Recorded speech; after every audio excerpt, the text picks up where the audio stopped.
afternoon. Welcome to the Rotary Club of Madison. I'm George Hidalgo, the club president, and thanks for joining us today. So apologize for the initial technical difficulties, but we're working through a new desktop actually that we're using.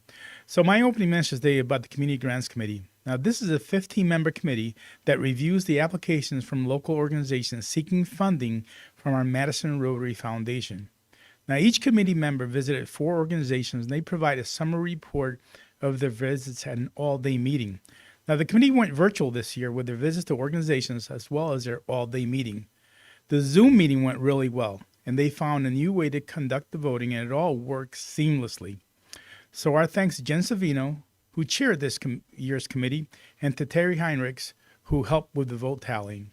Now, we'll be hearing the committee recommendations next month, and we appreciate the time and effort these 15 members devoted to our club and our community. Again, it's a great example of just all that we do for our community, and that is what makes our Rotary Club so special. On to the opening music. Let's direct our attention to the opening music with Debbie Biddle, who will sing our patriotic song, My Country 'Tis of Thee. Debbie?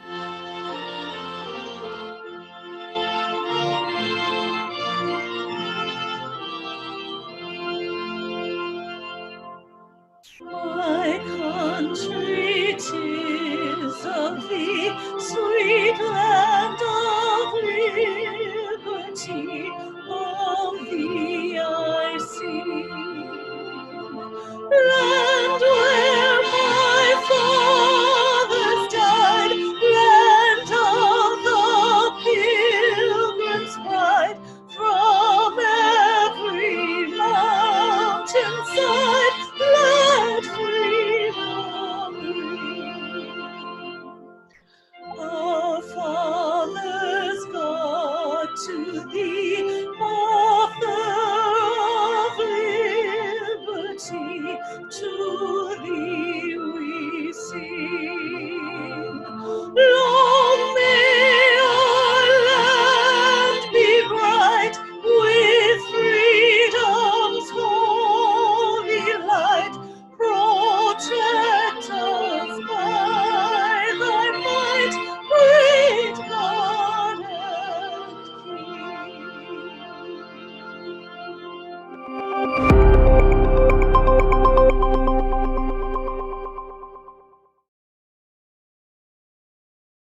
Nominees for Madison Rotary Foundation Board of Trustees. Now, this year's nominees for 4-year terms on the Madison Rotary Foundation Board of Trustees beginning July 1st are Joe Luenas, Oscar Morales, and Jeff Tews. Now, the election of new trustees will take place at the annual meeting of the Madison Rotary Foundation at a Rotary meeting on Wednesday, March 10th. So as described by the foundation bylaws, any 10 members of the Madison Rotary Club may submit in writing, signed by said 10 members, any additional name or names to the foundation secretary, who of course is Pat Jenkins, and sent to our Rotary office for inclusion on the ballot. So all names submitted prior to March 1st shall be included on the ballot.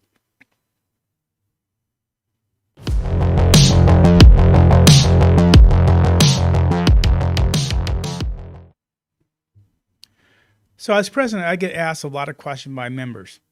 Recently, someone asked me about the impact of the pandemic, and with schools being virtual, how are this year's Rotary Youth Award recipients going to be selected? So I asked our Rotary Youth Awards Committee Chair, David Billing, to help answer that question. Here's Dave. Thanks, President George, and I'm happy to help answer that question. I am Dave Billing, and I chair the Rotary Youth Awards Committee. The Rotary Club of Madison Youth Awards Program recognizes Madison area high school students in grades 10 through 12 for their outstanding accomplishments, and each receives a certificate and monetary award provided by the club's associated Madison Rotary Foundation.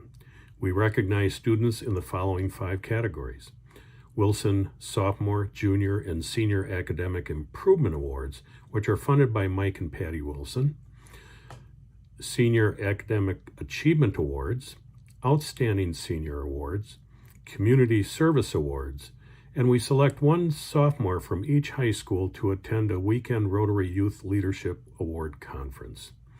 Schools select the recipients of all of the categories except for the Community Service Awards, which are competitive and chosen by the committee. We have a team of Rotarians who meets with a student judge from each high school to select the Community Service Award winners. Awards total over $28,000 annually, and each of the students we honor has a unique journey and story. We have a committee of 12 members, and we work with 6 schools, in which are all of the 4 Madison public high schools, as well as Shabazz and Edgewood High School.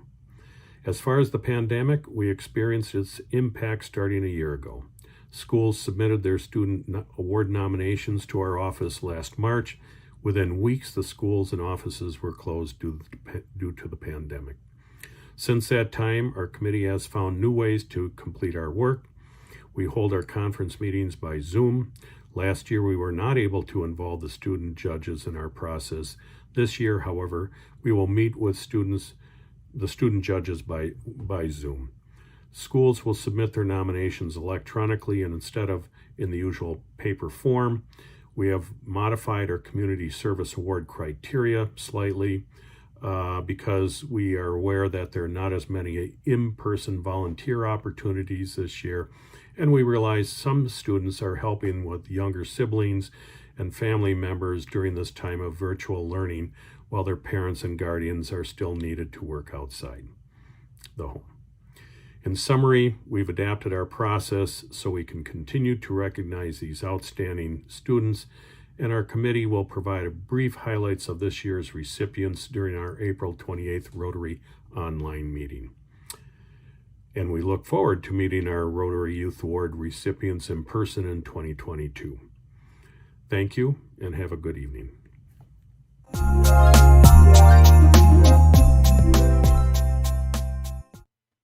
Now, past President Tim Stottleman serves on a Community Projects Committee, and he has an announcement. Tim? Hello, fellow Rotarians. And gosh, I miss seeing you all in person. I'm here today as a member of the Community Projects Committee.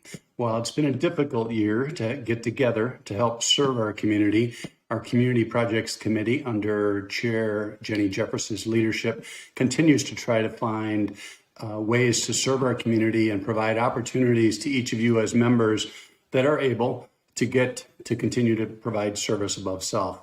This month, we'll be looking for volunteers to help the East Madison Community Center. They operate a food pantry for residents of Dane County. East Madison Community Center is located on Straubel Court near the Madison College East Campus. On Thursday, February 25th, we'll be helping to pack dry food items into boxes at the community center. We need 3 or 4 volunteers for each of the 2-hour shifts from 9:30 to 11:30 a.m. and noon to 2 p.m. It'd be great if you could spare a couple hours to help us help our friends at the East Madison Community Center. Thank you for listening. Contact the Rotary office to sign up. Thank you.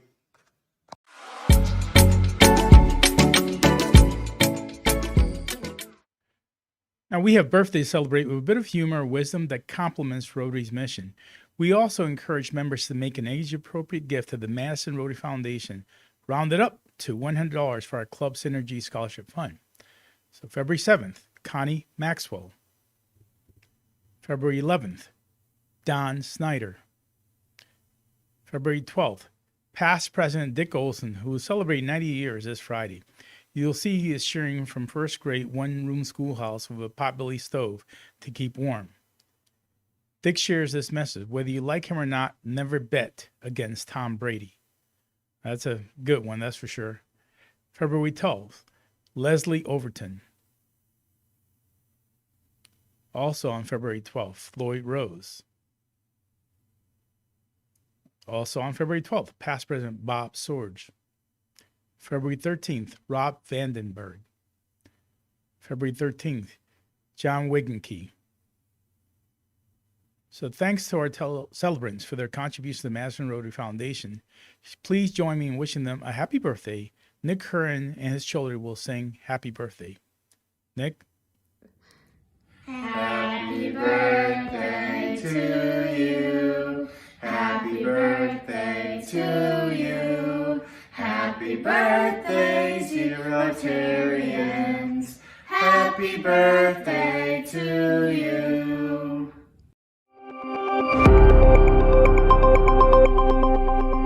On On to Member in the News. Our featured member of the news this week is Mary Donahue.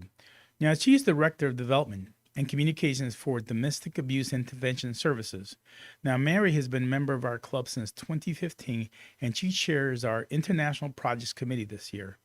Now, many may not know just how active our International Committee has been during the past year, even when we cannot meet in person. It's kind of counterintuitive, right? They have been holding meetings on Zoom and evaluating a number of international project options. So last week, Mary attended our club board of directors meeting and presented recommendations to fund 3 international projects, and those were approved. Now, we'll be hearing more about those projects in the coming months. Now, Mary also wrote an article for this month's In Business magazine about re-energizing corporate philanthropy, and she provided some good advice. We appreciate Mary sharing her expertise about philanthropy by her volunteer efforts within our club. So she does a phenomenal job. Another example of the great number of Rotarians we have that contribute significantly to our community. So thank you. I want to let you know that Teresa Holmes' mother, Louisa Weezy Holmes, passed away in Milwaukee on February 3rd, and we extend our sympathies to Teresa and her family. Cheryl Cato was quoted in an article titled Community Voices Reflect on the 2021 Civil Rights Agenda, Civil Rights in the Post-Trump Era. And that was January 11th. Alan Ebert was quoted in an article titled Projects Push On, a look at significant commercial construction projects scheduled to open this year. And that's in Business Magazine, February 2021. Charles Tubb was interviewed about the Dane County Emergency Management response to the 10-day period of frigid cold temperatures and how people can deal with it. And that was Channel 3000 on February 3rd. Jason Ilstrup was quoted in an article about potential Madison Metro changes that would shift some bus routes from State Street. That's WSJ 26. So a lot of things going on where our members are leading in the community. So on to our program.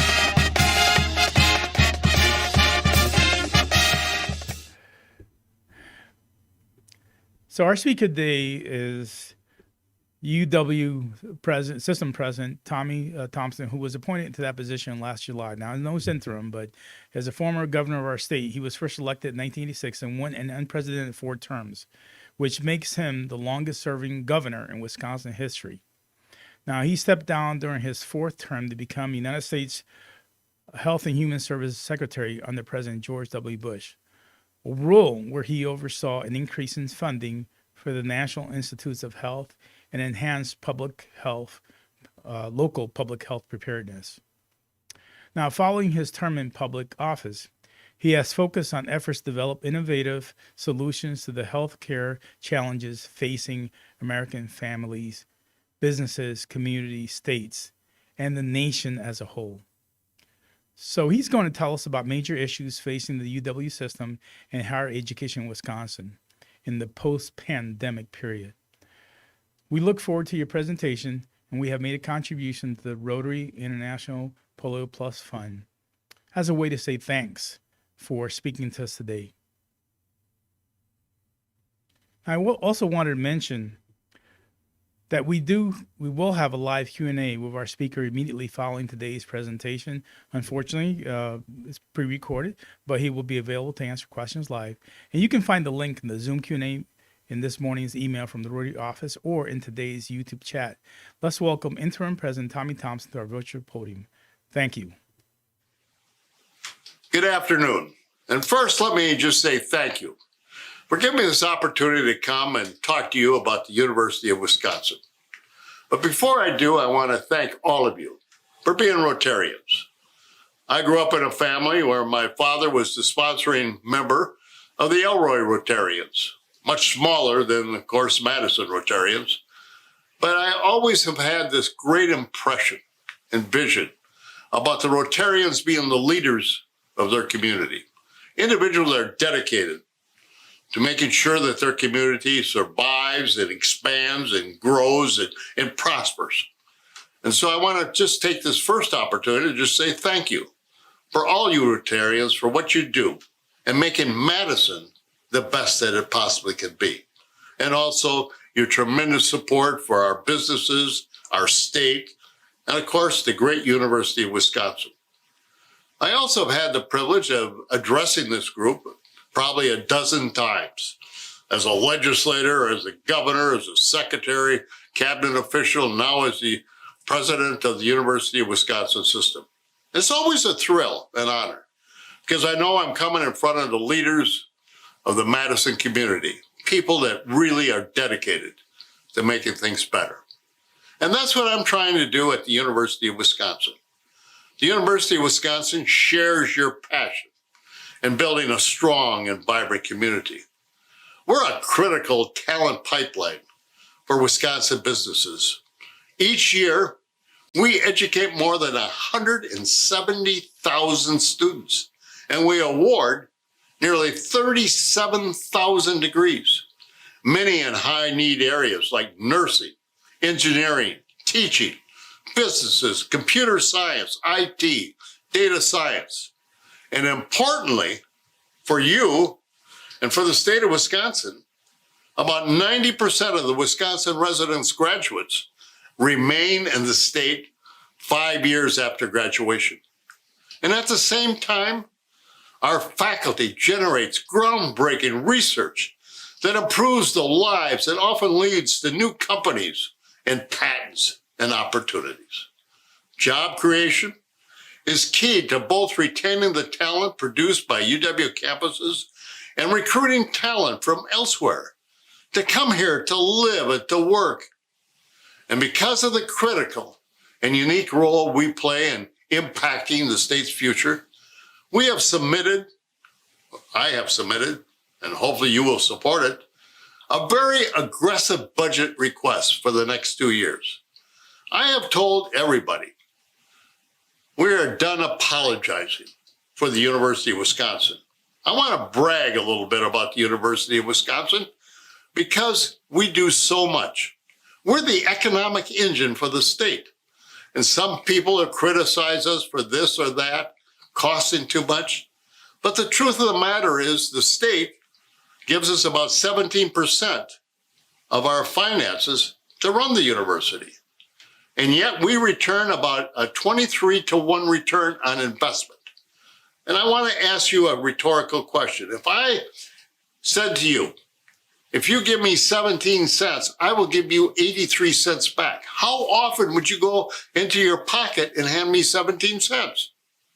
Probably do it as often as you could, because it would be a tremendous return for you on your investment of 17 cents, getting 83 cents back. And that's what the state of Wisconsin is. We're a big operation, a $24 billion annual impact on the Wisconsin economy. And some of the key initiatives in our budget request include launching the Wisconsin Tuition Promise, allowing poor people, individuals that haven't been to college before or don't have the means to be able to go to the university and have your tuition paid. A tremendous opportunity for young people to go to the greatest university, I believe, in the country. And I also want to be able to grow the teachers in Wisconsin. We have a shortage of teachers, so I'm putting a stipend and a lot of incentives for young people to choose teaching as a career. I want the best teachers for our students, our K through 12, because they're our future. And I want to make sure that their future is going to be in the hands of capable individuals and individuals that are well educated. I want to expand the opportunities for online education, because right now we have 815,000 individual residents in Wisconsin that have started college or vocational school and have never finished. What a tremendous opportunity for us to reach out and talk to those individuals about getting further education, getting their degree, and be able to really help grow the economy in the state of Wisconsin. I want to also put in an initiative to grow support for Wisconsin agriculture, because we're going to put in 20 new ag agents to be able to go out and help farmers during this time of trouble and so on, to be able to really help agriculture grow and expand and be profitable. And I also want to reform the state's prison system. You probably read about it. And yes, I was governor when we built several prisons. But now I want to be able to turn one of those prisons into a college. Just think of this. We have about 23,000 individuals incarcerated in our prisons. And we pay about $35,000 a year. Think of this. You're business people out there. We're paying $35,000 a year to keep that individual locked up. I want to set up college curriculum and vocational curriculum. And about 70% of those have a high school degree. And I want to be able to matriculate them through our prison system. And I want business leaders like you to be able to sponsor a prison or a prisoner and be able to help me set up the curriculum. What do you need in your business? And be able to teach those prisoners that subject so that they leave the prison. They're going to be valuable members of your business. And I want you to be part of this because it's going to be a national movement, I believe. And I want to be able to make sure that that young man or woman, once he goes through the prison system, has got a job. And I want you to offer that job to a prisoner. And I want that prisoner to be trained so that once he walks out to that door of that prison, he can walk into your door in your business and be a valuable member, a hardworking contributor to the success of your business. And then I want to be able to make sure that they don't come back in. Because they come back in, which about 60 to 70% come back in, recidivists, I want to make sure we break the back of recidivism in the state. Because it's a costly endeavor to keep somebody locked up at $35,000 a year. And once they get out, I want them to stay out. And that's where you come in. Help me be my partners in setting up courses and helping to train prisoners to be valuable members of society. And the next thing I want to do is I want to do something on freshwater research. We're surrounded by water. We got the Mississippi River. We got the Great Lakes. We got 15,000 lakes in the state of Wisconsin. And Minnesota brags about 10,000. We got 15,000. And this is going to be able to be a course, a profession, an opportunity for all of us to make sure that the fresh water of the Great Lakes and the Mississippi and in our lakes and streams are pure and safe and potable. And be able to benefit businesses that really need water. And I want to make sure that this is possible. And I want to make sure that we are able to educate people online so that, you can complete your education, whether you're in your business, whether you're in your home or going to school. I want us to be able to do it.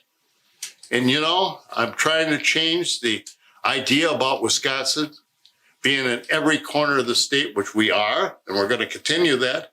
But I want to be able to change the Wisconsin idea into a problem solver. When you have a problem in your business or in your community or in the state, I want you to say, let's go to the University of Wisconsin.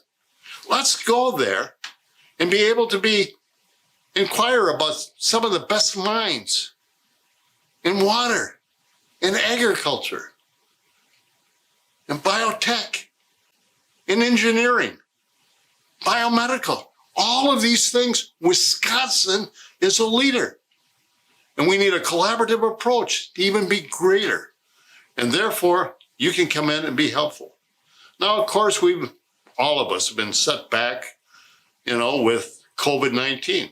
It's been a nightmare. It's cost us billions of dollars. Progress. Our families are hurting. Businesses are hurting. The university is hurting. K through 12 is hurting. Our students are hurting. And I want to make sure that when you look at the University of Wisconsin, you look at ways in which we can be helpful to your problems. That's why when COVID hit, I made the decision. We're going to open up our universities.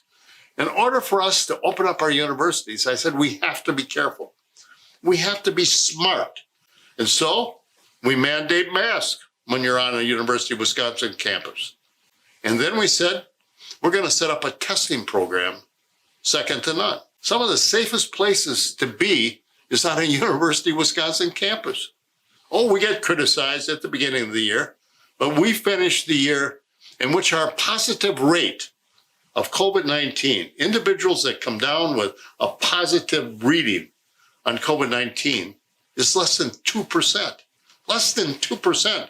When the state was at 25, 27, and 30%, we were at 2 or 3%. Because we did all of the things that I'm talking about. We showed the way. And then the federal government came in and they said, you know, you're doing such a good job on campus, Tommy. Do you think if we were able to expand this, you could do the same thing in the community? And I said, yes, if you give us some help and some tests. And we negotiated back and forth. And ladies and gentlemen, they came in and gave us 220,000 rapid tests. And we did this to the general public at 22 sites, 220,000. The surge testing capacity was excellent. And we were able to identify 14,000 potential positive carriers of the virus. And now this week, the federal government, before the change of administration, gave us an additional 150,000 more tests so that we can continue our surge testing. Not only our legacy testing on our campus, but we've also done the surge testing for the people of Madison and all over the state of Wisconsin. It's been a wonderful way to show the new Wisconsin University that we're solving problems and helping people. And now for vaccines, we are volunteering to be able to administer vaccines. And when the hospitals were in trouble with getting people to work in nursing homes, I called upon our nursing students and our pharmacy students and our healthcare students to go and volunteer. And if they did, and they got work for 16 hours, we're going to give them a $500 credit off of their tuition. And we're getting a lot of response, good response from the hospital, the nursing homes that need this extra help. We're getting great reviews from the students to say, this is good. I'm learning something and I'm getting a return when I go in to pay my tuition. So ladies and gentlemen, we're doing so many wonderful things in research and science, but also now trying to turn the University of Wisconsin into a problem solver. And we want to be part of the solution. And we're going to be able to do it in a more efficient, effective way. And that's why I'm so happy to be able to come in front of you today and tell you the university is here to help you. We believe that working together, we can come out of this pandemic stronger than ever. And now, ladies and gentlemen, it'd be my honor to hear from you. Any questions and thoughts to share, I'd be more than happy to try and answer them. And once again, let me just say thank you again for what you do, for being Rotarians, what you're doing for your community, and what you do to make Madison a better place to live and to work and to play. Congratulations and thank you. Well, thank you for that presentation. Now, for those interested, we will now move to the live Q&A session via Zoom. Now, you can see the link in the chat or find the link in this morning's email from the Rotary office. So I also want to remind members that we seek feedback on our programs each week, and it's tough when you're doing it virtually, obviously. So there is a link in the chat to a very brief survey about today's program. We also include a link to the speaker survey in each Friday morning's email. So thanks to everyone who attended today's meeting. We are adjourned.